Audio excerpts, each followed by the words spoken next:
నేను మీకు ఒక బలమైన భవిష్యత్తు ఇవ్వడానికి నేను ముఖ్యంగా ఉభయ గోదావరి జిల్లాల్లో మనకి మోర్ దెన్ 27% కొన్ని నియోజకవర్గాల్లో నెంబర్ 1 స్థానంలో ఉండి కూడా జనసేన ఎక్కడ నెగ్గాలో కాదు ఎక్కడ తగ్గాలో తెలియాలి.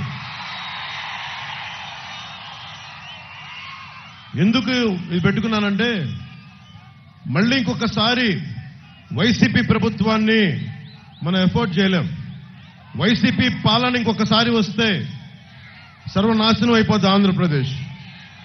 ఒక్కడు ఇంతమంది యువతున్నారు, పారిశ్రామిక వాడుందా, ఇక్కడ మనకు ఒక ఇండస్ట్రియల్ కారిడార్ ఉందా?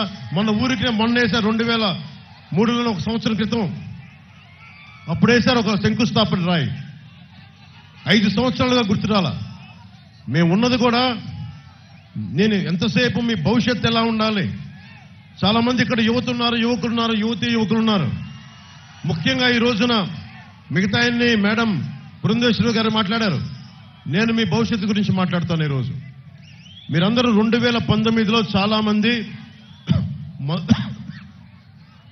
మొదటి ఓటు వచ్చిన వాళ్ళు ఉన్నారు. ఇప్పుడు ఈ రోజున మీ అందరికీ 25 ఏళ్ళు వచ్చేసి ఉంటాయి దాదాపు. మీ ప్రతి ఓటు చాలా చాలా విలువైంది. మీరు ఆలోచించి ఆచితూచి ఓటేయకపోతే, ఎమోషనల్ గా ఓటేస్తే, మా కులమనో మా వర్గమనో మాకెందుకో నచ్చాడనో మీరు ఆలోచించకుండా ఓటేస్తే మీ భవిష్యత్తు నాశనం అయిపోద్ది. నా బాధ, నా భయం అదే. ఆ వైసీపీ ఫ్యాన్ కి సౌండ్ ఎక్కువ, గాలి తక్కువ.